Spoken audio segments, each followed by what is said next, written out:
حج کے ظاہر کی بات کر رہا ہوں. روزہ ہے صبح سے لے کر شام تک. آپ روزہ رکھتے ہیں یا نہیں رکھتے؟ بولے صبح سے شام تک، طلوع فجر سے لے کے غروب آفتاب تک.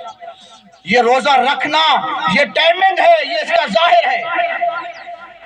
بولیں کیا کہہ رہا ہوں؟ یہ اس کا کیا ہے؟ ظاہر ہے. تلاوت آپ قرآن کھولتے ہیں سامنے رکھتے ہیں، آپ قرآن پڑھنا شروع کر دیں، یہ اس کا ظاہر ہے. اسی طرح تسبیح لی، ہاتھ میں پکڑی، پڑھنا شروع کر، یہ اس کا ظاہر ہے. یہ سارے اعمال یہ اس کا ظاہر ہے.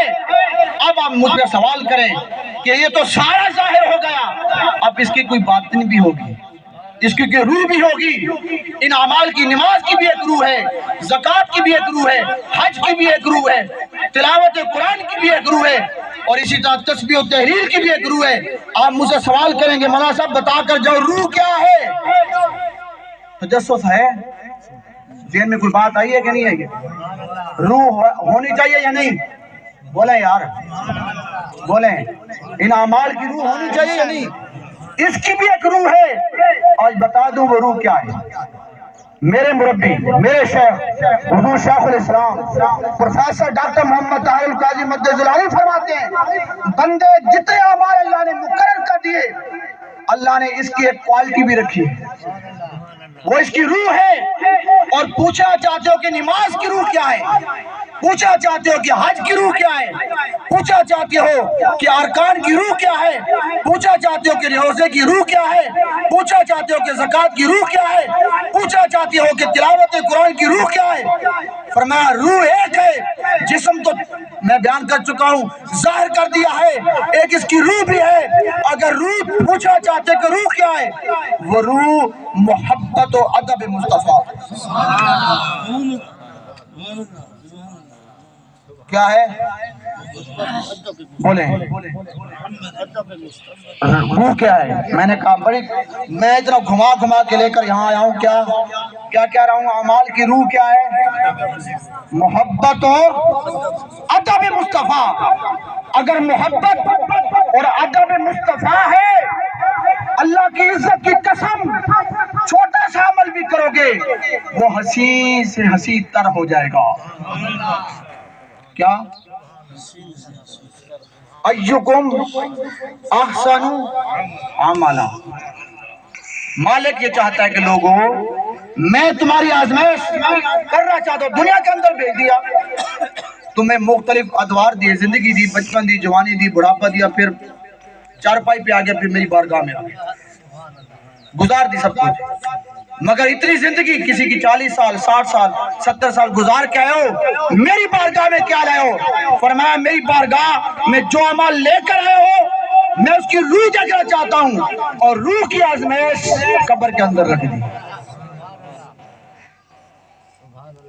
کیا؟ بڑی میں اہم بات کی طرف آ رہا ہوں. بندے کی زندگی ختم ہو گئی، قبر میں رکھ کے آ گئے، سارے رشتہ دار واپس. اب اس کی آزمائش ہوگی. آقا علیہ السلام نے فرمایا لوگوں قبر کے اندر جب جاؤ گے نا تو میری جانب سے ایک سوال کیا جائے گا. میری جانب سے کیا کیا جائے گا؟ ایک سوال کیا جائے گا. وہ اللہ لِنَبْلُوَكُمْ أَيُّكُمْ أَحْسَنُ کی تفسیر وہاں دکھانا چاہتا ہے، اس کی حالت دکھانا چاہتا ہے، اس کو اپنی اصل کنڈیشن پہ لے کر آنا چاہتا ہے کہ لوگوں میں نے تم احسن عمل کی بات کی تھی، میں نے تمہیں حسین عمل کی بات کی تھی، میں نے کہا عمل لے کر آنا مگر اس کی روح بھی ہو. اگر ردی عمل کر کے آؤ گے، اس کی روح کے بغیر آ جاؤ گے تو اس کے لیے بھی ٹھکانہ مردوں، جیسے مردوں کے لیے قبرستان ہے، وہاں بھی ان کے لیے ایک مردہ جگہ ہے، وہاں پھینک دیا جائے گا. وہ روح ہے. فرشتوں سوال کرو اس سے، بتا مر ربو کا، ما دینو کا، ما کنت تقول فی حق حضر رجل محمد صلی اللہ علیہ وسلم. پھر حضور صلی اللہ علیہ وسلم کی وہاں سے آپ کی قبر انور سے اور اس میت کے درمیان جتنا فاصلہ ہے نا سارے پردے ہٹا دیا جائیں گے. یہاں پہ بھی کئی لوگ بات کرتے ہیں کہ دیکھیں جی آپ کہتے ہیں کہ ہر قبر والے کے پاس نبی آتا ہے. مقام کی بات ہے، مرتبے کی بات ہے، آتے ضرور ہیں. اعلیٰ حضرت امام محمد رضا اور کہ ان مختلف فرقے کے لوگ یہ بھی کہہ گئے کہ حضور خود تشریف لاتے ہیں، مگر علامہ عینی بدر الدین عینی رحمۃ اللہ تعالی علیہ، امام قسطلانی اور بھی اس کے ساتھ ان کے ہم زمانہ علماء، انہوں نے یہ بھی لکھا ہے کہ حضور صلی اللہ علیہ وسلم کی شان نہیں کہ حضور غلام کے پاس ہے، بلکہ آقا علیہ السلام کو اللہ رب العزت نے یہ مقام عطا کیا کہ حضور قبر انور کے اندر موجود ہیں۔ چاہے تو کوئی امتی ایسی شان والا ہو جو اس لائق ہے کہ حضور ان کی قبر کے اندر خود جائیں، وہ مقام والے لوگ ہیں، ہر ایک کی قبر میں نہیں، مقام والے۔ میں نے کہا کون سے؟ وہ پہلے بات میں کر گیا کہ جس کا وصال ہو گیا ان کے لیے حضور چاہیں تو خود بھی آئیں، مگر ہر ایک کے لیے علامہ بدر الدین عینی نے کہا نہیں، حضور صلی اللہ علیہ وسلم وہاں سے آپ کے لیے پردہ ہٹا دیا جاتا ہے، ڈائریکٹ میت کو کہا جاتا ہے آپ دیکھ اس کو جانتا ہے یا نہیں جانتا۔ نعرہ تکبیر، نعرہ رسالت، نعرہ خلافت، نعرہ حیدری۔ فرمایا جاتا ہے بتا اے بندے اس شخصیت کے بارے تیرا کیا عقیدہ تھا اور تجھے اس کے ساتھ کیا وابستگی تھی؟ اللہ اعمال کی روح دیکھنا چاہتا ہے، کیا اس کے اندر ادب مصطفیٰ تھا؟ کیا اس کے دل کے اندر محبت مصطفیٰ گزیر تھی؟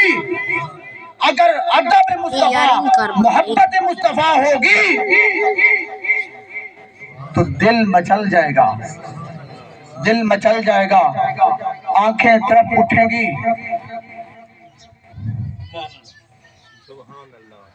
نعرہ تکبیر، نعرہ رسالت، نعرہ خلافت، نعرہ حیدری۔ علماء اہل سنت۔ آقا علیہ السلام جن کے دل کے اندر طرف ہو وہ جب اپنے یار کا دیدار کرے گا، جہاں جو گن گائے گا وہی گائے گا۔ ہائے ہائے میں کیا کہہ رہا ہوں، یہاں جو گن گائے گا وہی گائے گا، فوراً پکار اٹھے گا صلاۃ و سلام علیک یا سیدی یا رسول اللہ، صلاۃ و سلام علیک یا حبیب اللہ۔ ایمانداری سے بولو، بندہ یہاں دنیا کے اندر جس سے زیادہ محبت کرتا ہوگا، ہر وقت تذکرہ کرتا ہوگا، جب قبر میں جائے گا تو کیسے یاد نہیں؟ عمل کی روح چاہیے، وہ ہے محبت مصطفیٰ، وہ ہے ادب مصطفیٰ۔ صحابہ اکرام کی زندگیوں کو دیکھیں، حضرت علامہ صاحب حضرت ابوبکر صدیق کی ذات کو لے رہے تھے، کل ان کا وصال یوم وصال تھا۔ یوم وصال کیا ہے؟ میں کیا بات کر رہا ہوں؟ یوم وصال، مرنے کی بات کسی نے نہ کی، کیا کہا؟ یوم وصال۔ کیوں؟ ایکم احسن عملا کے عملی تفسیر تھے، عملی پیکر تھے حضرت سیدنا صدیق اکبر رضی اللہ تعالیٰ عنہ۔ یہ حضور کے صحابی ہیں، اول خلیفہ ہے، پہلا خلیفہ ہے۔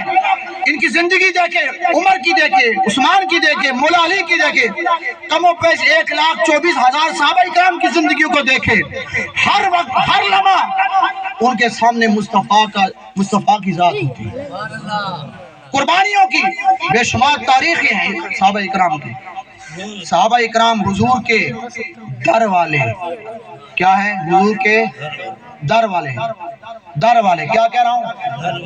ابو بکر حضور کے در والے، عمر بھی حضور کے در والا، عثمان بھی حضور کے، حضرت بیدہ، بہت سے صحابہ اکرام میں نام لے دو، حضرت بلال، عمار بھی نہیں، بہت سے صحابہ اکرام حضور کے در والے، اور حضور کے اندر، حضور کے گھر کے اندر رہتے تھے، وہ کیا ہے؟ حضور کے گھر والے۔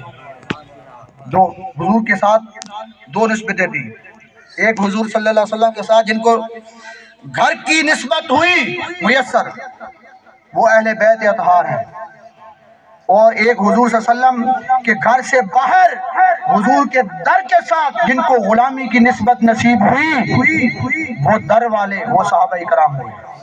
وہ کیا ہوئے؟ صحابہ اکرام۔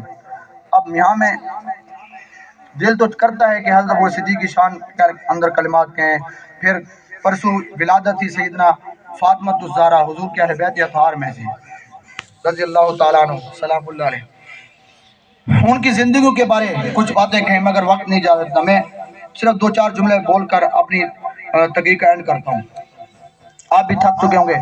یاد رکھیں ایمان کہاں کھڑا ہے, عقیدہ کہاں کھڑا ہے, فلاح اور کامیابی کا معیار کہاں کھڑا ہے. مختصر بتا کر جاؤں, تیزی چک بولو, یاد رکھنا, پلے باندھ لو اپنی بات.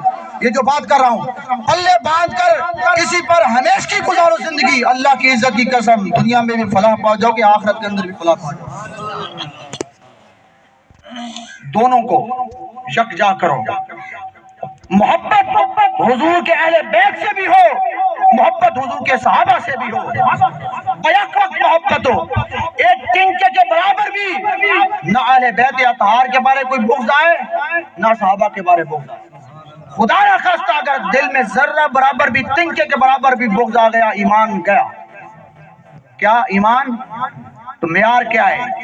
حضور سے محبت کرتے ہو, اب حضور سے جو جڑتا گیا وہ ہمارا آقا بنتا گیا. کیا بنتا گیا؟ وہ آقا. قرآن نے کہا محمد الرسول اللہ والذین معہ, محمد اللہ کے رسول ہیں اور وہ لوگ جو ان کے ارد گرد رہتے ہیں. کوئی در میں آ رہا ہے, گر رہا ہے, حضور کی غلامی میں آ رہا ہے, کوئی گھر سے آ رہا ہے, گھر سے اہل بیت اطہار کا رشتہ, باہر سے صحابہ کا رشتہ, مگر دونوں حضور درمیان میں, دونوں آس پاس گھوم رہے ہیں. یہ قرآن کہہ رہا, میں نہیں کہہ رہا. والذین معہ اشداء علی الکفار, کفار کے لیے سخت ہیں, رحماء بینہم, آپس میں بڑے نرم دل اور محبت بڑے انداز میں ملتے ہیں. یہ صحابہ کا معیار زندگی ہے. ہمیں بھی چاہیے مسلمان ایک دوسرے کے دستوں کی ربا نہ ہو, ایک دوسرے سے رحماء کا تعلق ہو, پیار کا تعلق ہو, محبت کا تعلق ہو.